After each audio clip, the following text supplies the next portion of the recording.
未嚟過京都站嘅你，影片係提供基本嘅認識，讓你好好嘅規劃落腳嘅位置，與家人享受京都古城嘅美。無論你係坐關空特急列車，或者係 JR 線，係到京都站之後喺 JR 線西口出閘。地圖白色粗線呢就係南北自由通路，一邊呢就係出口係中央口，另一邊就係八條西口。我哋兩次去到京都落腳點呢都喺八條西口嗰邊。我哋喜歡嗰度呢係比較清靜同埋冇咁繁忙。JR 線西口係喺京都站嘅2樓，如果你向八條西口走，留意2樓係有高層同埋低層之分。靠左邊係有升降機，直走係有手扶電梯同埋樓梯。到2樓嘅低層後，一直就向前走，到地圖處3升降機嘅位置呢，可以去到1樓處，嗰度係有好多嘅商店同埋食肆㗎。1同埋2升降機呢，就可以到達到對面嘅酒店。地圖黃色線呢係斑馬線，以下有影片呢係實地嘅介紹。JR 到京都站係由 JR 線西口出閘，出閘之後一邊就去中央口，另一邊就去八條西口。從向八條西口嗰走，見到咧 JR 自助嘅售票機，售票機係有中文繁體㗎，操作係非常之容易嘅。繼續係向前走，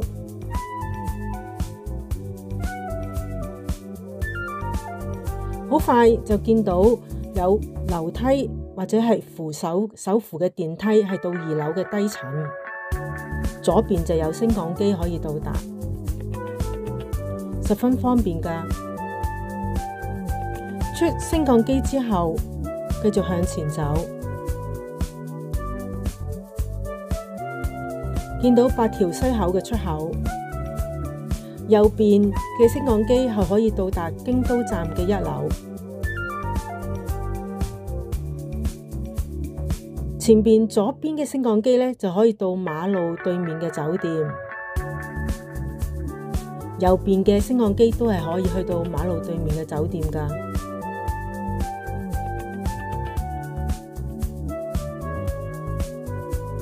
上次到訪京都，我哋住喺 Via Inn 酒店，就用呢個嘅升降機係往對面啦。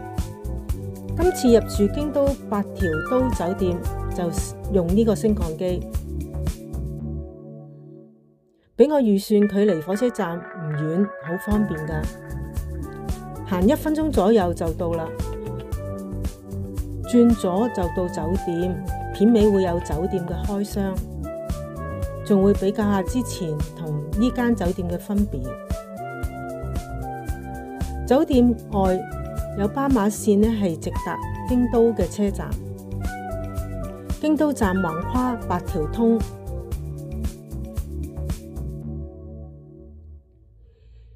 過馬路之後直入可以去到京都站嘅1樓。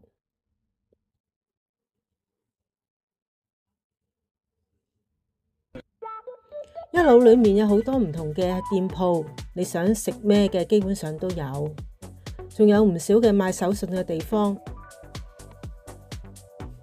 仲有麵包鋪啊、甜品鋪咁樣，不妨試試啊！價格呢唔算太貴，想食平啲呢，可以去附近嘅 Aeon。遲啲呢係再出片係介紹，走到盡頭呢就可以到達地下鐵嘅入口。過馬路之後，繼續係沿住車站外圍嘅去走，左邊有出入口呢，可以隨時係進入1樓內嘅商鋪。走到大約中間嘅位置，會見到係唔少嘅儲物櫃，有唔同嘅大細，方便暫放行李。大家可以參考熒幕上嘅資料。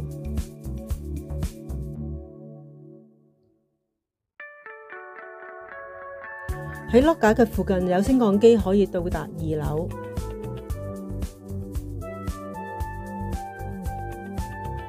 到達2樓嘅南北自由通路，呢度都有唔少嘅商鋪。按着指示牌一路嘅向前走，有扶手嘅電梯同埋樓梯呢係到2樓高層嘅。旁邊係有升降機，出升降機之後呢，繼續向前走。留意下右邊處呢係有自助嘅售票櫃，旁邊呢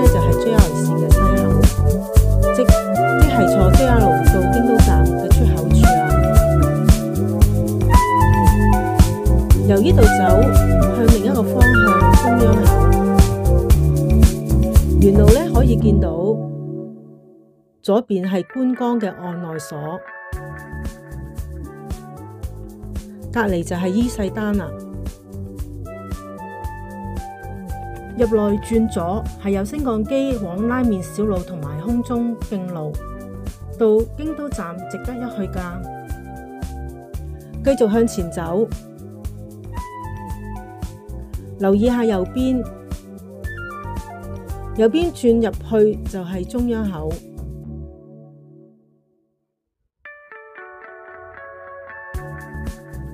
左邊係呢間店鋪咧，有抹茶嘅茶點同埋手信。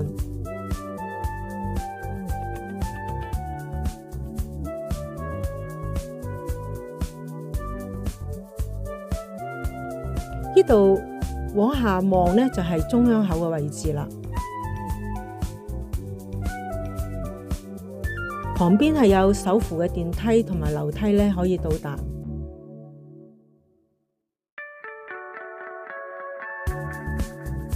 旁邊係有升降機，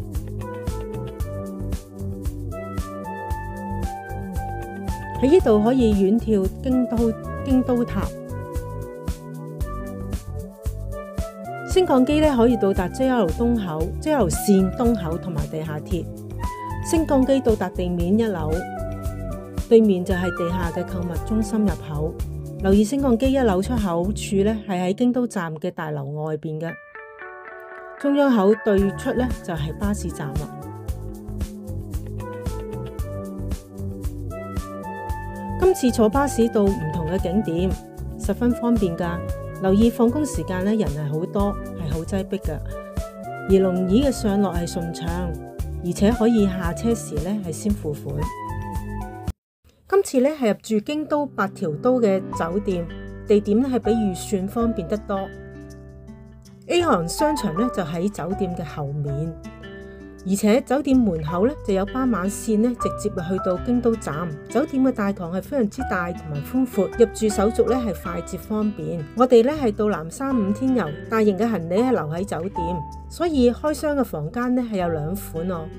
翻嚟京都我哋再次入住呢間酒店。呢間酒店嘅房間基本上係比之前嘅大，但係冇之前嗰間咁新咁現代化。洗手間仲有1級添，洗手間都係大啲，但係冇咁好用。雙人床咧都可以兩邊係落床。第一次入住嘅房間咧，窗外係望到內園，係一個舉辦婚禮嘅場地，有2張嘅梳化、茶几、電視機就細一啲，有一個細雪櫃。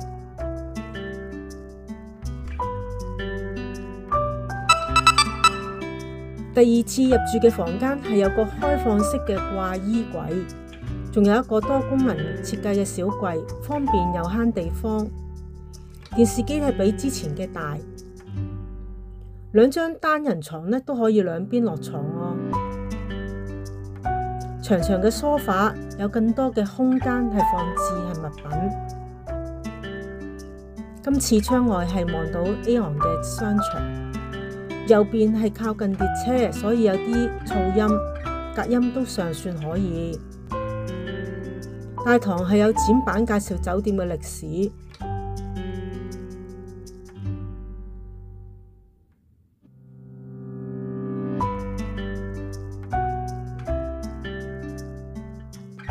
見到咁多人排隊，所以我哋試下酒店嘅自助晚餐，而且主題係相當吸引。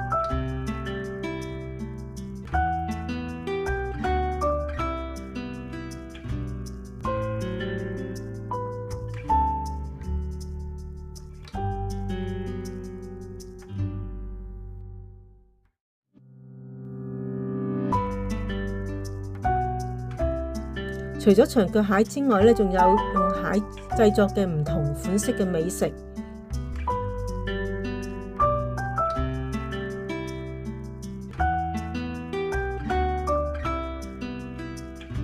甜品都可以啦。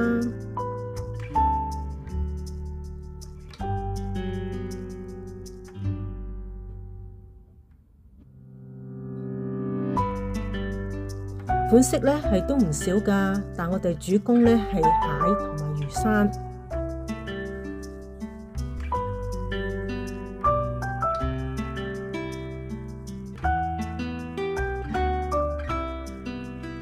芝士焗蟹殼咧係幾好食㗎，長角蟹同香港酒店嘅食嘅差唔多，冇乜特別驚喜。魚生新鮮，但係種類就唔多啦。甜品一般可以啦，價格係6270 yen 兩位，大家覺得點啊？歡迎大家留言分享。